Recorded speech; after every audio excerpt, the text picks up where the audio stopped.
Welcome back into the screening room, and she is Hope Madden. He's George Wolf. And we're from MaddWolf.com. 6 movies to talk about this week in theaters and also for streaming. Got some Oscar contenders, some big movies that have been eagerly awaited to get to. And I think the Schlocketeer is going to return That's right. this week with some studio news and notes. But of course, we had big news last week with the loss of Rob Reiner. And boy, that reverberated in the news cycle for more ways than one. But I think a lot of people maybe had forgotten just what kind of a resume he put together as a filmmaker. Yeah, for one thing, I think people might forget that he really made movies consistently. His most recent one being this year. He had a film out this year that he directed. The sequel to his very first film ever, was the masterpiece. This is Spinal Tap. Oh my God, still one of the funniest movies of all time, and really pretty much invented that genre along with Christopher Guest and Harry Shearer and Michael McKean, that mockumentary that went on to really permeate TV and in the movies, and they just perfected. That movie is genius, just genius. And then he went on an incredible run. Stand By Me, The Princess Bride, Misery, When Harry Met Sally, A Few Good Men, The American President.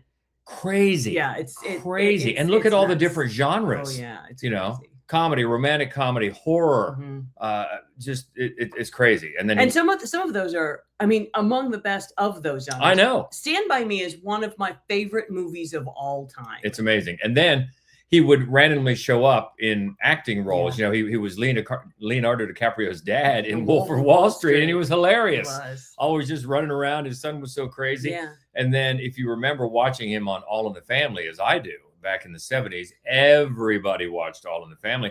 And for many young kids, I mean, his character, Michael Stivic, Meathead, was one of the first people that we saw stand up to a bigot and push back against a bigot, which, of course, Archie Bunker was. And that was one of the reasons that show was so groundbreaking to put that on mainstream TV and be such a consistent hit year after year after year. Those are the clips I keep seeing on social media because, because it's him. So as opposed to it's his work, it's him actually. Yeah, it was an incredibly important TV show. Oh, yeah. It brought to the forefront so many issues of the day and dealt with them with comedy, but also dealt with them in dramatic ways too. It was such an incredible show. And like you said, groundbreaking. He was such a big part of it as an actor. And of course, the son of Carl Reiner, comedy legend. And he went on to do so much work as a director when still those scattershot acting roles and become quite an activist as well. Always outspoken. Always, not afraid to speak his mind, but still be respectful about it. And I think it was interesting to see this week. I saw a great post from James Woods, who, of course, is on the other ends of the spectrum, and talked about how they remained friends, even though they were very different in their opinions, and that he was always respectful, but disagreeing, of course, with his way.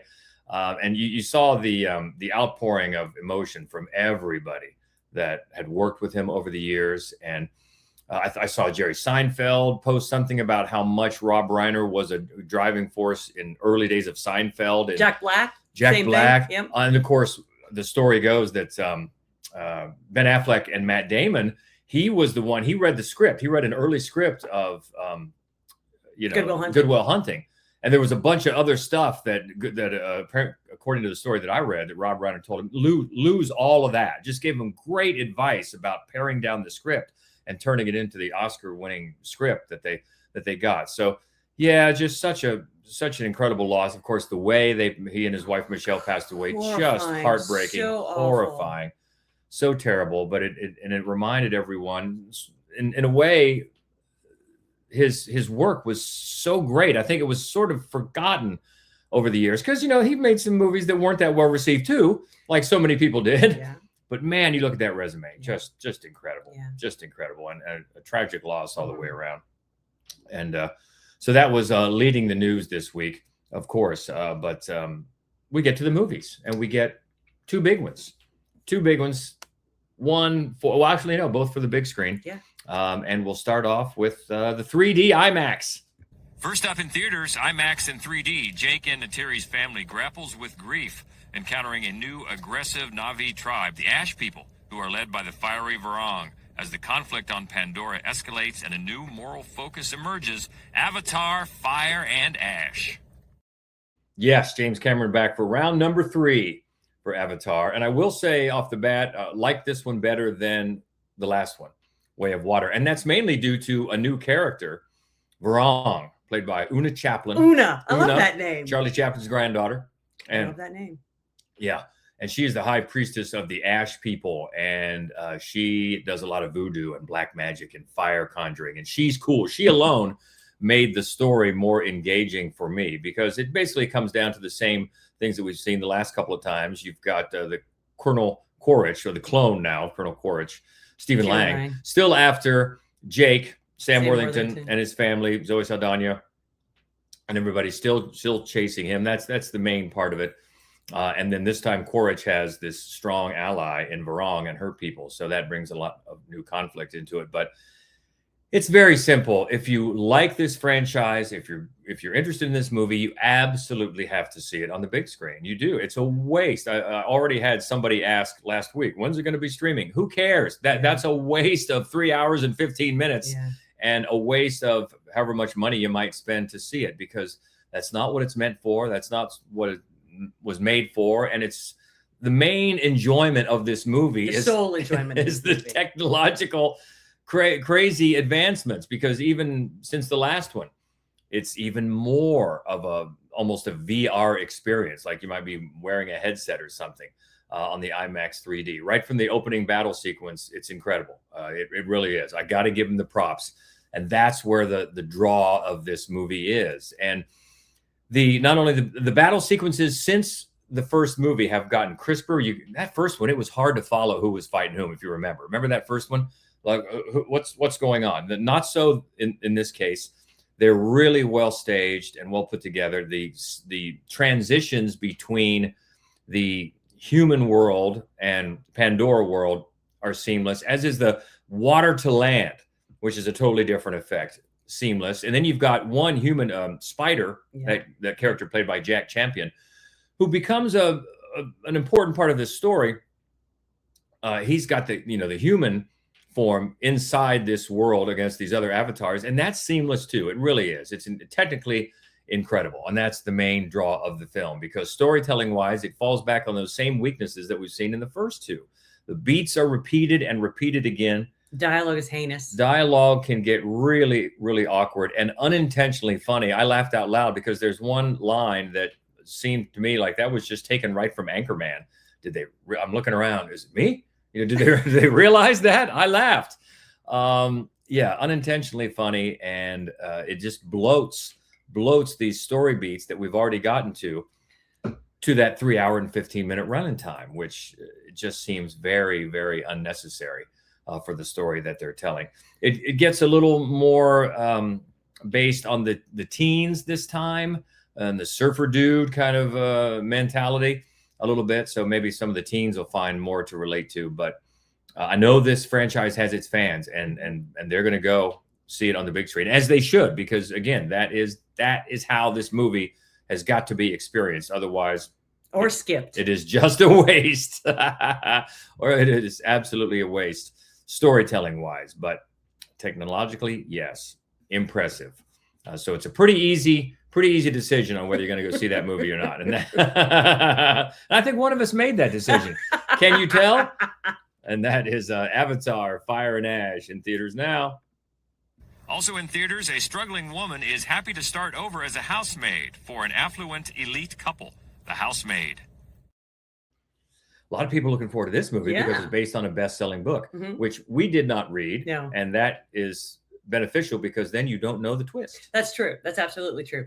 And I was somewhat optimistic about this because Paul Feig directed it. And while my favorite Paul Feig movie is Bridesmaids, obviously, yes, it was because of The Simple Favor that I thought, oh, that was a twisty, fun little thriller. Yep. And I was excited about what he might be able to do with this one. Same.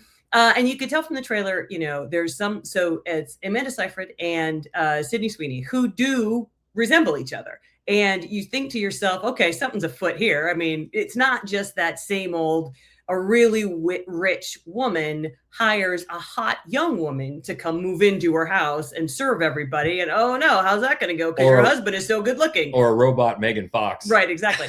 You're like, that seems unwise. Haven't you ever seen any movie ever? But the fact that she handpicks a woman who looks so much like her, but is 10 years younger, seems, something's going on. And that's really, I think, the point of this movie is that it gives you this incredibly tired premise, and it's all sleight of hand. And I think that it had a lot going for it in that way, in that every scene is a sleight of hand. But at the same time, I think Paul Feig directs it like a pulpy potboiler. So you get kind of the best of both worlds. Where and I think Amanda Seyfried is really the reason that it works. She's not the lead. It's Sydney Sweeney who has most of the screen time, and she's fine. She's solid. Amanda Seyfried, I think, is fascinating, and a lot of the times the way those scenes are directed, there she is. She didn't, you know what I mean? Like as if before they yelled action, they positioned her directly behind Sydney Sweeney, so you don't see her come in or go out. Just like there she is, like some sort of a horror villain. I think the movie needed a bit more of that. I think it took itself too seriously. I think you do as well. Yeah. And by the time it gets to the act 3, which is a ton of fun. Right. By the time you get to the action and comeuppance, it's very satisfying. It's very fun. And you think to yourself, why did it take so long to get here? Because it's about 2 hours and 15 minutes. And it seems like a 90-minute thriller. I think in too many ways it took itself too seriously. We should also mention the actor that plays the husband, Brandon Sklenar. And he does a fine job. Another impossibly good-looking person. Yes. Which is really perfect for this movie. Oh my God. Because there's also Michelle, I got to look up his name real quick, because their groundskeeper is like the hottest man on earth. You're like, wow, groundskeeper? That's the best you could do. It's not groundskeeper Willie. No, Michelle Morone, who was also in A Simple Favor 2. Yeah. Yes. He specifically plays hot guy. That is his role in A Simple Favor 2. And this one, it's like, every time she looks out the window, there's Enzo peering in, and she gets scared, and you're like, nobody's afraid of that face. Look at that face.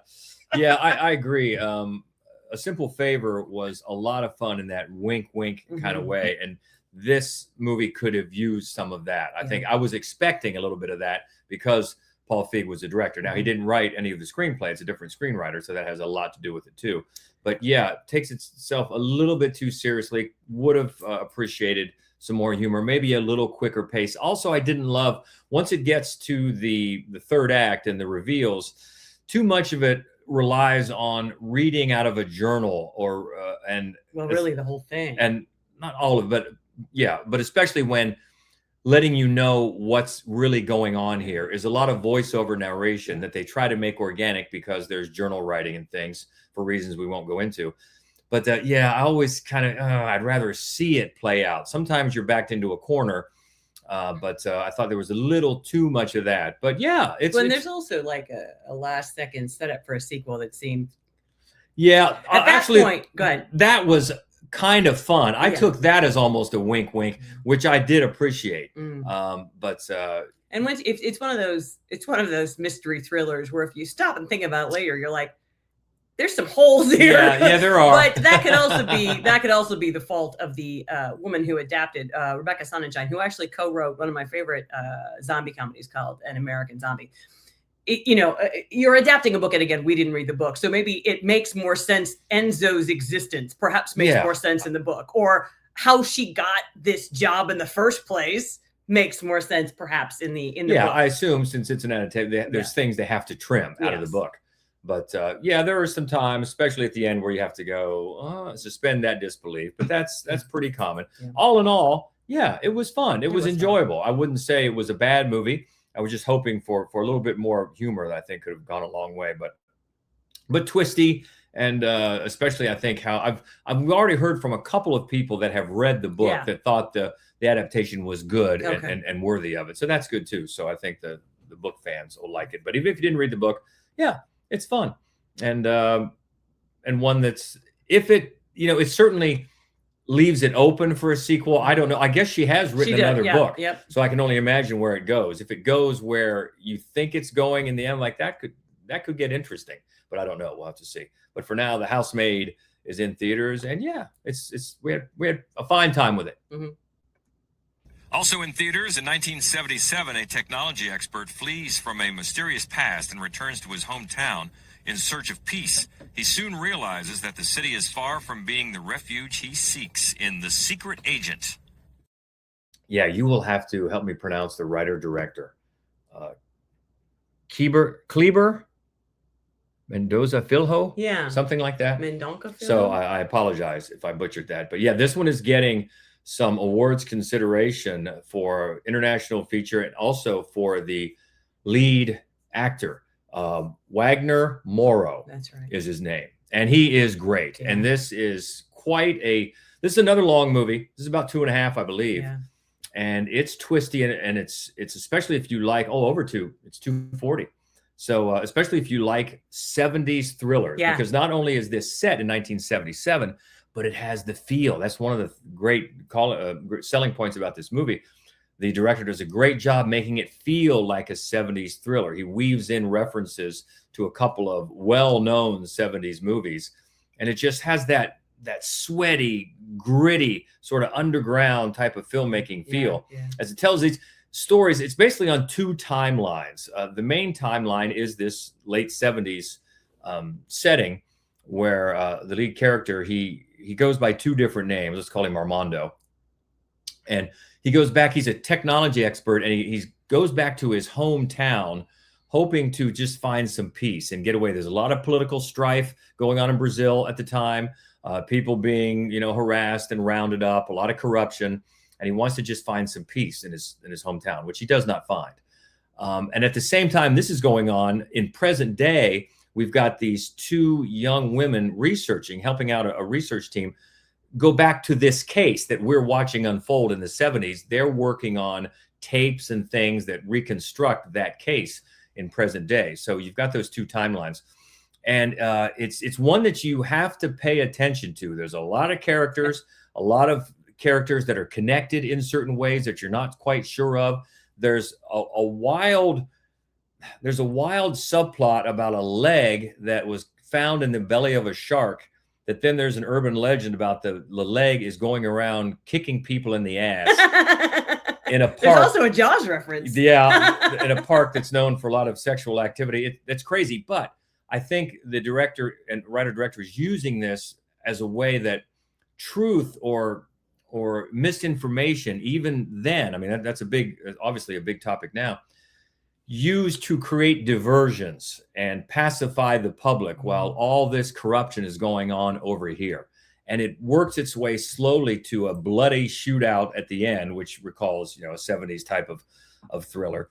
But hang with it, and you'll see a great lead performance. Wagner Morrow is definitely getting consideration this award season. Yeah. And it's a 70s noir type thriller that is on its own committed pace. It is not in a hurry, but it's got a very complicated story to tell. Yeah. So just hang with it. And it's one of the final performances of Udo Kier. Yes. Udo Kier has a great part, small part, as a guy who survived concentration camps, and he is harassed by the local police chief, also because he's gay, but he's harassed by the local police chief to always show the scars that he got in the concentration camp, which are really bad. So, but yeah, great to see Udo Kier, and definitely, as he always does, make such a mark in a small performance. So yeah, this is one of, if you like these type of movies, I think you'll like it. It's very immersive. It's one that I woke up thinking about the next day, because you just get caught up in this web of violence and intrigue and corruption. So it's a good one.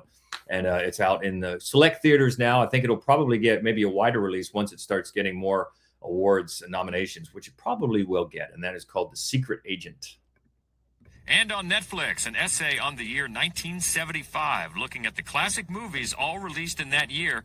It's Breakdown 1975.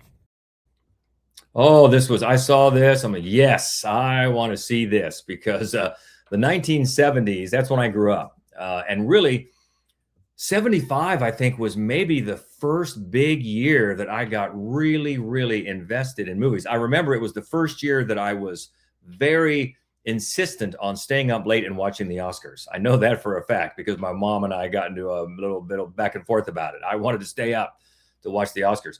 And I had forgotten, I mean, obviously I know Jaws and One Flew Over the Cuckoo's Nest, but I'd forgotten all the great movies. It's insane. That came out in 1975. It is insane. And it's so funny to think that Scorsese had not only Taxi Driver, which is my favorite of all Scorsese movies, but also Alice Doesn't Live Here Anymore. My God, that range. Yeah. My God. It's crazy. Oh, it's crazy. Network and the parallax view they talk about, 3 days of the Condor, the Conversation, on and on and on. These great, you just get great one movies. Little glimpse of Rocky Horror Picture Show. You do. And this was directed by Morgan Neville, he's done a lot of great documentaries. 20 Feet from Stardom won the Oscar. Also did Won't You Be My Neighbor. Oh. I mean, yeah, he does some great documentaries. It's narrated by Jodie Foster. Perfect. Yeah, for obvious reasons. And it's got some great interviews, not only with Scorsese, but you've got Patton Oswalt, who always is a great commentator on movies. He's fantastic. He really is. He's got great insight. Yeah. And a lot of other critics at the time and people that were around. And yeah, you hear from Robert Altman. Yeah. You hear from a lot of the players at the time in older interviews, and then there are some modern day interviews. But you never feel, felt like you never feel like it's burdened by talking heads. It shows you a lot of movies. Yeah.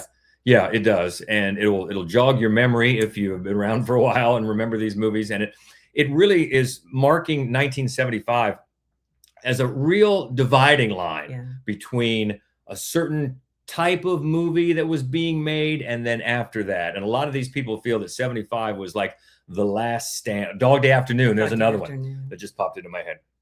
Really the last stand for these types of movies. Godfather 2. Where the director had freedom to just go after their vision. Yeah. And then it sort of changed after this. And there's a lot of different reasons for that, not just because of Jaws and the blockbuster. But mainly because of Jaws, which nobody suggests for a second is not a masterpiece. Everybody refers to it. It's a perfect movie. But it was the end of films that aren't made to make money. Yeah, because and all the marketing that went along with Jaws, the era of the modern blockbuster. I think everybody just points to Jaws, but no fault of the movie because it was an adaptation of a very, very best-selling book. So they're going to make the movie, and it was just so darn good and made so much money. It was such a cultural phenomenon. That then the studios, we have to replicate that now, don't we? You know what? One of the things I loved about this movie, so if you like this movie, if you watch it and you like it, you should get a book. It's called Rebels on the Back Lot. And it is about this specific time period in Hollywood from like 69 to 75.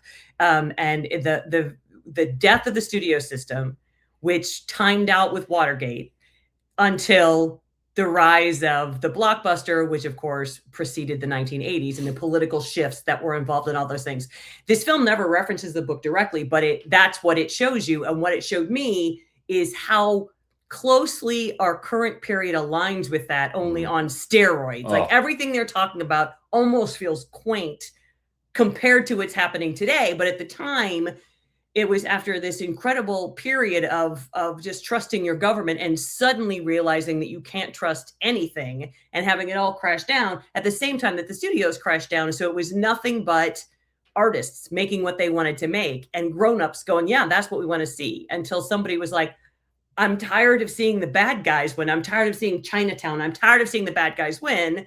I want to see a monster movie where the monster wins. And then it's Rocky Balboa after that. Yeah, and a lot of they do get into a lot of politics, and it's very interesting because it's very prescient, especially with, if you remember from the 70s, there was a senator, Frank Church, and he had a church committee, and it was basically going after CIA things like surveillance and wiretapping and all these secret things that were going on. And what you've got an archival interview of him talking about what would happen if, and you're just like, holy moly, this guy was from the future or something. It's really startling how some of these things really foretell what's going on today. And it's fascinating, just fascinating. Loved it. Always talk about my love for 70s and the 70s movies. And I'd say, and it's not very long. It's a quick watch, really, but it gets a lot of information in. And it's not, it doesn't beat you about the head with politics. It's not like you don't feel finger wagged at all. It's just a microcosm. It's the context. Yeah. And the other thing is that they make an argument that 1975 is the best year ever for American filmmaking. And boy, it's hard to doubt them. It's a good case. Yeah. It's a good case. And that one's on Netflix. Yeah. So check it out. It's called Breakdown 1975. On VOD, drag queens and club kids battle zombies craving brains during a zombie outbreak at their drag show in Brooklyn, putting personal conflicts aside to utilize their distinct abilities against the undead threat. It's Queens of the Dead. So this is Tina Romero. This is George Romero's daughter. And we got to see this the first time at Nightmares Film Festival. It was a lot of fun. It went over really big. Yeah. And one of the reasons that it is so much fun and that it was so much beloved here in Columbus, Ohio, is that Nina West is in it.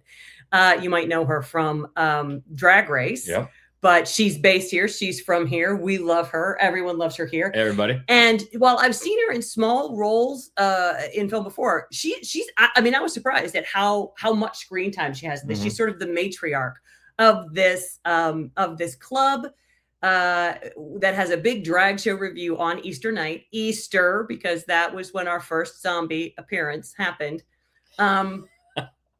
I'm going straight to hell. And you know, these people are holed up in a drag club, not like wondering, why is there no crowd here? Like, where is everybody? And it's because, you know, finally one performer walks in and she bites somebody and you realize, oh, that's why. And there are so many funny one-liners and there are so many lovable characters, so many characters that you love. But unfortunately, it doesn't have a great deal going for it in terms of plot. I do want to call out Katie O'Brien from Love Lies Bleeding is the lead. It's her club. And she's wonderful. She's just, I mean, and she really elevates the film because she's in so much of it and she's a very strong actor. And it's a lot of fun. It's sweet fun.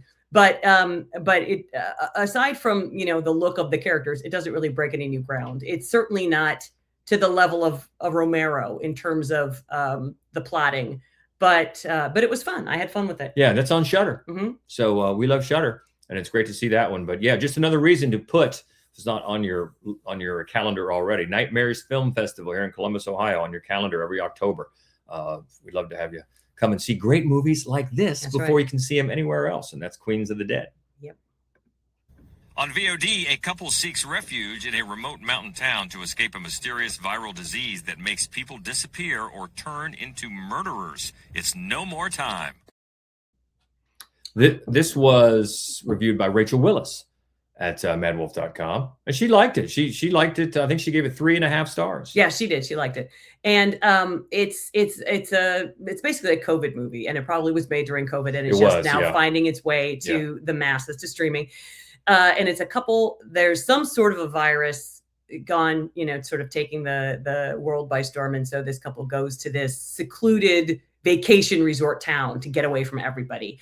And there's a radio announcer that is a big part of the plot. And it gives you a sense of how anger and just this deep fear can turn into a quest for disinformation or a disbelief of information if the information changes daily, which of course, when it's something medical or scientific, it tends to do. And the performances are solid. The way that the virus works is quite different than COVID, but it's pretty obviously a parallel universe as what we dealt with during the big COVID outbreak. And Rachel just thought they did it quite well. Some of the plotting, the filmmaking is better than the dialogue. The dialogue is sometimes the filmmaker probably could have used a hand with the dialogue. But other than that, she really thought it was great. It's writer-director Dahlia Drogue. And that's called No More Time. And that one's on, that's a VOD out streaming now. And you can read Rachel's full review at MaddWolf.com. All right. So no Schlocketeer? No, you know what? I gave him the wrong time. I thought I was just a fat thumb situation. I thought I told him 1:35 and it said 2:35. So fat thumb situation. Yeah. We've all been there. Yeah. All right. Well, we have a couple of minutes. Let me address my good friend, Macaulay Culkin. You might have seen. Oh, if only I had given him the right time. You might have seen Macaulay Culkin make news in an interview here recently because of him saying that he didn't think Die Hard was a Christmas movie, which is fine. I know, even though I think it is, a lot of people don't think it is, and that's fine. But what struck me, because I was trying to not get into this anymore. I know people like, I don't want to hear about it anymore, but he pulls me back in. Because it wasn't just that he said it wasn't, it was the reasoning that he said it wasn't. He said Die Hard was not a Christmas movie because you could base it around any other holiday and it would still work, which the exact opposite is true.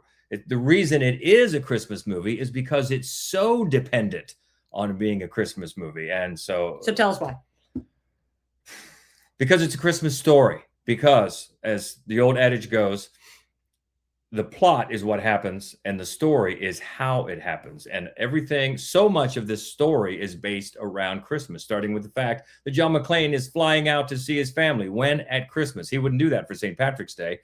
The building is almost empty, but Holly McClane is at the building because they're having their company Christmas party there. And that's the reason why no one else is in the building, because it's Christmas Eve, just that one party. That's why Hans Gruber and the gang decide to attack on that night, because hardly anybody's in the building. And then, of course, at the end, how does John McClane get to win? Because people have been wrapping Christmas presents nearby. And there are a lot of anecdotal Christmas things in there too, like music on the tape deck, or this sweatshirt, or whatever. And those could easily be swapped out. But if you swapped out all the Christmas elements for something else, it might work, but it would be really, really nonsensical, and it wouldn't be relatable or fun. So love you, Macaulay, but you're absolutely wrong. Although Home Alone is also a fine Christmas movie. It is. Although I still make the case that it would be easier to swap. It would be easier to swap out holidays for Home Alone than for Die Hard. I'm not saying Home Alone is not a Christmas movie at all. I'm just saying if you're going to swap out holidays, it'd be easier for Home Alone than Die Hard. And I'll get off my soapbox until somebody else pulls me back. But what do you think about that, or about any of the movies that we talked about? Avatar or The Housemaid? You love that twist? What's going on? Or 1975, or The Secret Agent? All of that. You can join the conversation. You can find us easily. MaddWolf Columbus on all the socials. MaddWolf.com is the website. And, of course, the YouTube channel as well. So first, and also, as we're taping this on Friday, I want to say happy birthday on Saturday to Joy Madden. To Happy Hope birthday, Madden Joy Madden. as well. The Madden twins. That's right. Happy birthday. Thanks, and, of course, honey. Christmas in a few days. So That's right. enjoy that. Hope you have a great time. What are we looking for next Family week? and friends, and for the holiday. Next week, we're looking for Marty Supreme. Already seen that one. Looking forward to talking about that. That's coming up next week. Anaconda. I am unreasonably excited I about am too. Anaconda. I am know. too. I think it could be great. I hope it's as funny as it looks.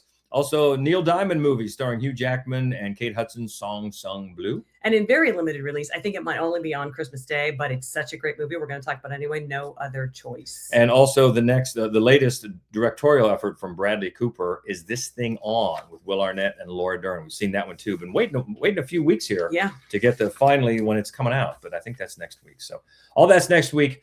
Have a great week. Merry Christmas. Happy holidays. Until then, she is Hope Madden. He's George Wolf. And this is the Screening Room Podcast. See ya. Yippee-ki-yay. I do wish we could chat longer, but I'm having an old friend for dinner. Bye.